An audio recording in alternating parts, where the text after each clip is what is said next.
Welcome to the Revision Wizards podcast. I'm Miss Catherine M.H, and with me today is my conjuring co-host, V.E. Griffith. This is episode 14. And today we're talking about the next big C in the three-story method, choice.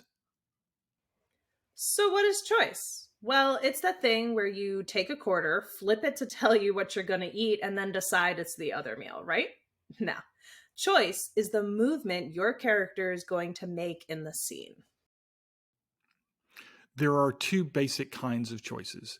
There is the best bad choice, which is basically the choice between two terrible things, and they might be equally terrible, but if you choose one way, you get a bad thing. If you choose the other way, you get a bad thing.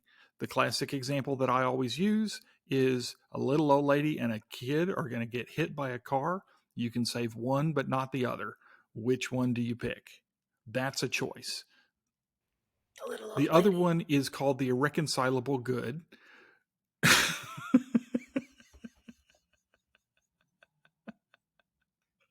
Okay. The other one is called the Reconcilable Good. It's a choice between two good outcomes, but you can't have both. Do you want to take your limited amount of vacation money and spend it on a vacation to Puerto Rico, or do you want to go to Guam, as an example? They're both good choices, but you can't have both. So those are the two basic kinds of choices that you run into. So, how does this play out in the rubric? Well, like some of the others, there are 4 categories. I'll give the definition, and VE, who is much better at spotting these than I am, will give us examples. So, to start us off, I'm going to give us a conflict. A teenage girl, Jenny, is getting ready to go to prom, but she just found out that her girlfriend is cheating on her with her best friend. Both of them will be at Jenny's house shortly to pick her up for the dance. So, first up is underdeveloped. The protagonist does not face a choice. The character is completely passive or reactive, acting without any agency. Go ahead, conjure us something. Okay, a terrible choice for this would be one where she does not make a choice. She just ignores what's going on and goes to the prom. In All that kind of a right. situation, the character doesn't make any choice. She simply goes with the flow. Things happen to the character rather than the character making active decisions and making things happen. All right. So next up is fair. The choice is too easy for the protagonist. The stakes for all the consequences are not equally positive or negative. So Jenny has just found out her girlfriend is cheating on her with her best friend, and both are showing up to pick her up for prom. What are our choices? Our choices could be to go ahead and ignore things and go to the prom, like in the last example, or to say something but not pursue a real confrontation to resolve the issue. Um, Both of those that gives the character a choice to make, but the probable consequences are not enough to drive the story forward, and the reader may or may not care. We want the reader to care, and so we want a better choice. Gotcha. All right. So this is getting a little bit better. Now let's up the game with the next section. Good. The choice posed to the protagonist is difficult. The character struggles to determine the best path forward.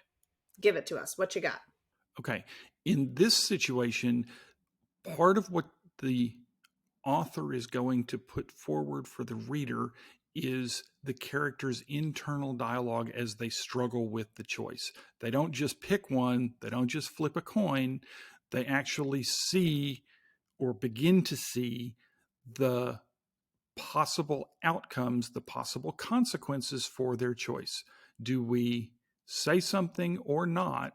But are we going to have a big blow up, or are we going to just ignore it and pretend?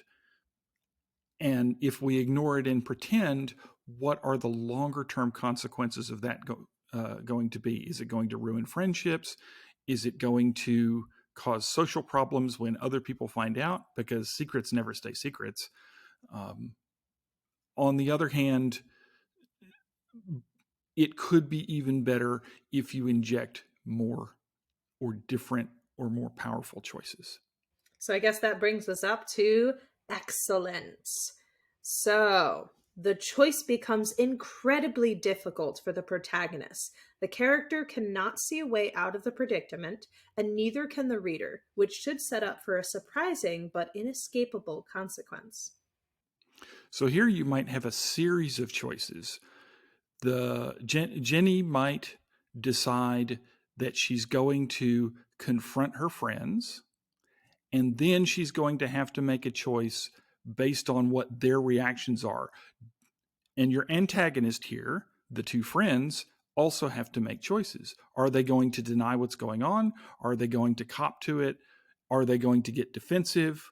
Are they going to turn around and leave?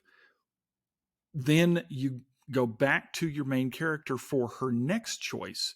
Is she going to, if they get defensive, is she going to double down? Is somebody outside these three people going to hear them? Is mom going to hear them and somehow get involved? Those kinds of choices with larger consequences make for a better setup. Yeah. So as you can see, these are some really good examples of how you can up the game with each choice that you are presented with. So each time, try to up it and see, what better stuff you can get out of each section that you're trying to write. And not all choices need to be life and death choices.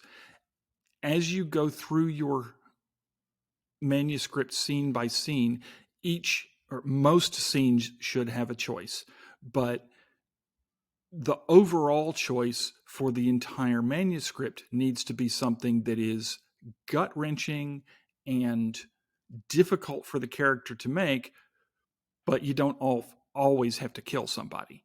So it's a balancing act, and it can depend on the genre that you're in.